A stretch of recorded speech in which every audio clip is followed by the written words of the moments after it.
I don't know if you know, but every 5 years we have to update the water plan. And ours is due, and it needs to be done and submitted to the state by the 1st of May.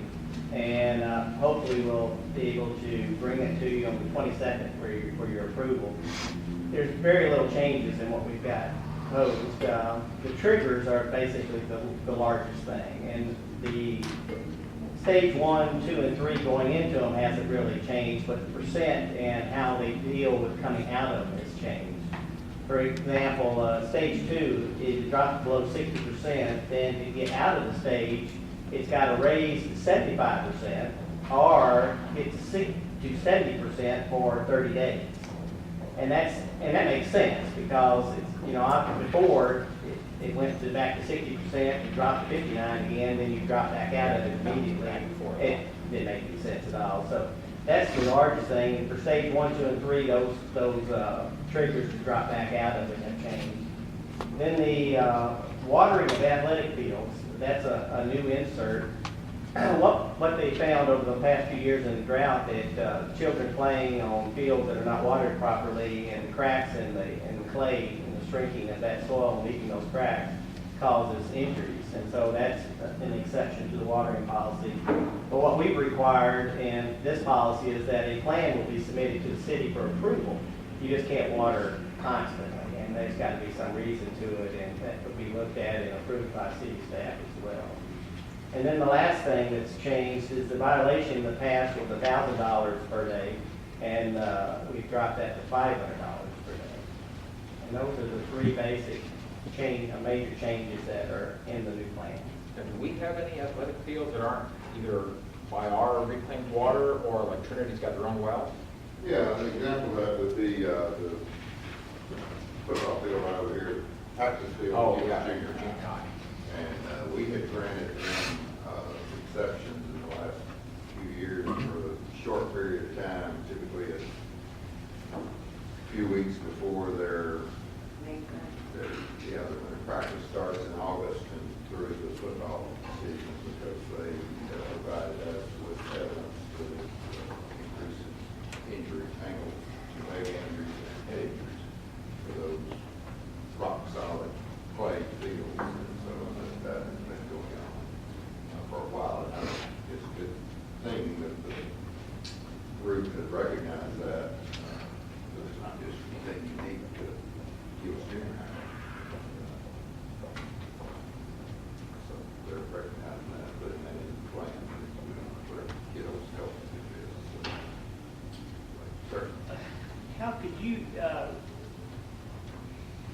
describe or catch me up on, when we get to phase 3, how does that affect our car wash? Because car washes, they rehab their water, reuse their water, and they clean the water, reuse it. How does that affect car washes and those types of businesses?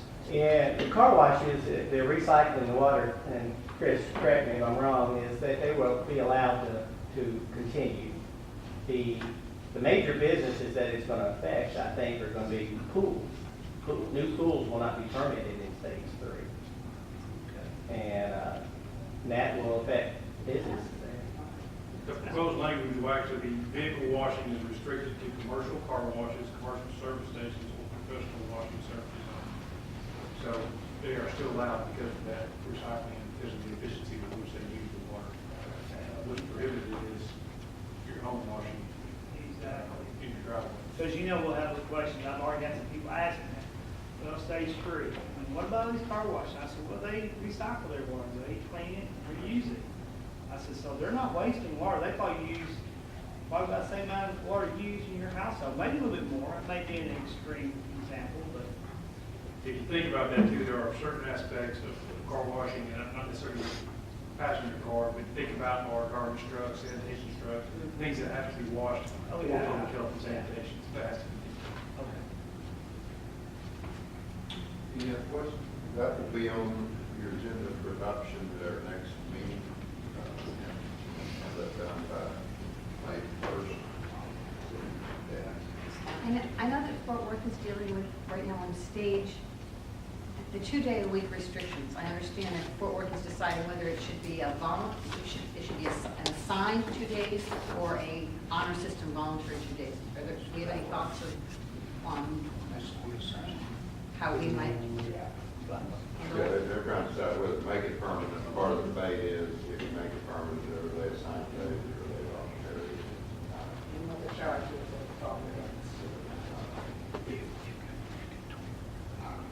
We're not recommending that it be permanent. And the only advantage to the assigned days is that it needs to be enforced. That's really the only way we have to enforce it.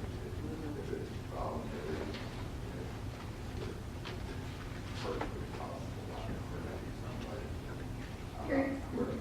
Remind me, please, does Fort Worth have tiered rates? Yes. And people can continue handling our whole thing, right? Just to remind you, because I got a lot of residents that are not paying attention to this. We're still under our mandatory restrictions of 2 day a week water. Now, when you go to 3, though, there's not even hand water. I believe. Isn't that right? When you're on stage 3? Check. Now, I think you can do some watering with soaker hoses and that type of thing, ground foundations throughout the, what is the hand watering? Stage 3 is you prohibit residential landscape water, irrigation systems, except for foundations and trees that may be watered for 2 hours on any day, basically once a week. And that is with a handheld hose, drip irrigation or soaker hose. So allow you to continue to water your foundation and trees so that you don't lose trees on that. All right.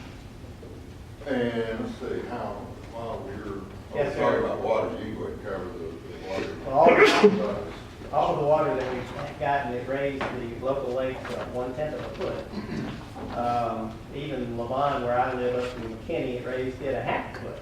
But we're 7.6% below what we were a year ago. And it's just, I still say we need a mini hurricane. What's your wish for? I said a mini, maybe. You got the wind part of it. Yeah, just need some water. But that's where we are. Some of our concern is this little rain we've been getting recently, people think we're okay, but it's not getting it now. It's going to take a significant rain event to get that. It's good that it waters your yard so you don't have to water it all at once, but it's not helping your lake levels. It's still a major concern as we approach the summer months. It's been kind of chilly the last few days, but summer is right around the corner. We're not going to be expecting a lot.